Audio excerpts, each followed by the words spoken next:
Shalom, selamat malam. Renungan malam Sabda Bina Umat, Kamis 11 Agustus 2022.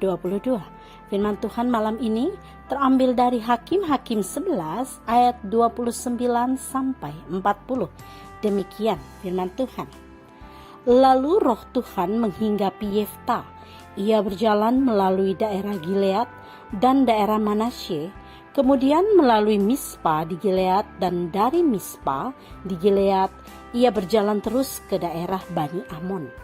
Lalu bernazarlah Yefta kepada Tuhan, katanya, "Jika engkau sungguh-sungguh menyerahkan Bani Amon itu ke dalam tanganku, maka apa yang keluar dari pintu rumahku untuk menemui aku pada waktu aku kembali dengan selamat dari Bani Amon, itu akan menjadi kepunyaan Tuhan, dan aku akan mempersembahkannya sebagai korban bakaran." Kemudian Yefta berjalan terus untuk berperang melawan Bani Amon, dan Tuhan menyerahkan mereka ke dalam tangannya.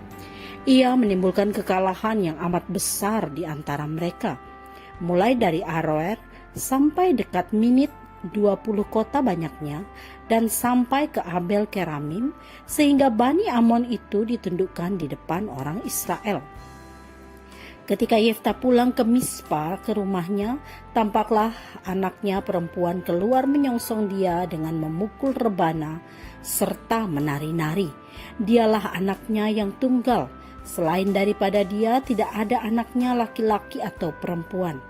Demi dilihatnya dia, dikoyakkannya lah bajunya sambil berkata, "Ah anakku, engkau membuat hatiku hancur luluh, dan engkaulah yang mencelakakan aku.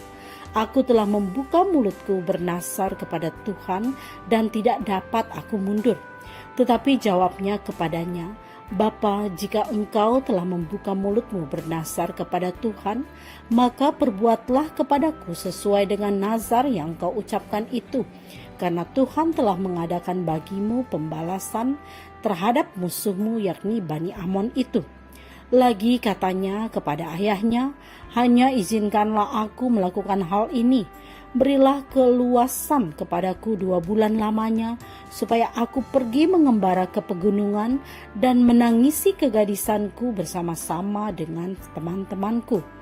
Jawab Yefta, "Pergilah," dan ia membiarkan dia pergi 2 bulan lamanya. Maka pergilah gadis itu bersama-sama dengan teman-temannya menangisi kegadisannya di pegunungan.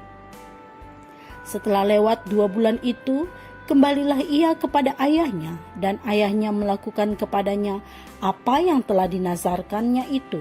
Jadi gadis itu tidak pernah kenal laki-laki. Dan telah menjadi adat di Israel bahwa dari tahun ke tahun anak-anak perempuan orang Israel selama 4 hari setahun meratapi anak perempuan Yefta orang Gilead itu. Demikian firman Tuhan. Renungan malam ini bertema menempati nazar. Yefta bernazar sebelum pergi berperang bahwa jika Tuhan memberinya kemenangan, maka ia akan mempersembahkan apa yang keluar dari pintu rumahnya untuk menemuinya. Kendati nazar adalah perkara rohani yang lazim di Israel, nazar Yefta tampaknya lahir dari keraguan yang didukung oleh keinginannya memperoleh kemenangan. Tuhan mendengar nazar Yefta dan memberikan apa yang diharapkannya. Bani Amon dikalahkan, dan mereka pun berhenti menindas bangsa Israel. Kemenangan itu membawa Yefta pulang dengan sukacita. Namun apa yang terjadi? Anak gadisnya keluar menyambut dia dengan menari sambil memukul rebana. Yefta tidak menyangka hal itu terjadi. Ia pun menangisi putrinya yang harus dipersembahkannya sebagai korban bakaran kepada Tuhan. Seperti diketahui, nazar adalah janji yang sungguh-sungguh kepada Tuhan. Karena itu setiap nazar harus ditepati dengan sukarela dan segera. Peristiwa Yefta memberikan pelajaran kepada kita tentang bahaya dari bernazar tanpa berpikir dengan seksama. Nazar yang didasari oleh kepentingan pribadi, apalagi merupakan bentuk keraguan terhadap penyertaan Tuhan, dapat menimbulkan akibat yang cenderung disesali. Meski sikap Yefta yang berpegang pada nazar dipuji, Namun kecerobohannya dalam bernazar telah menyebabkan kematian putrinya.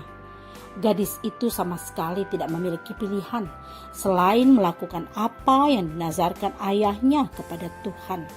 Pengorbanannya itulah yang membuat Yefta benar di hadapan Tuhan dengan menepati nazarnya. Nasib putri Yefta kiranya tidak terulang kembali. Setiap orang yang hendak bernazar mesti berpikir dengan seksama tentang segala resikonya. Lebih daripada itu, janganlah bernazar untuk memanipulasi Tuhan agar Tuhan memenuhi apa yang kita inginkan.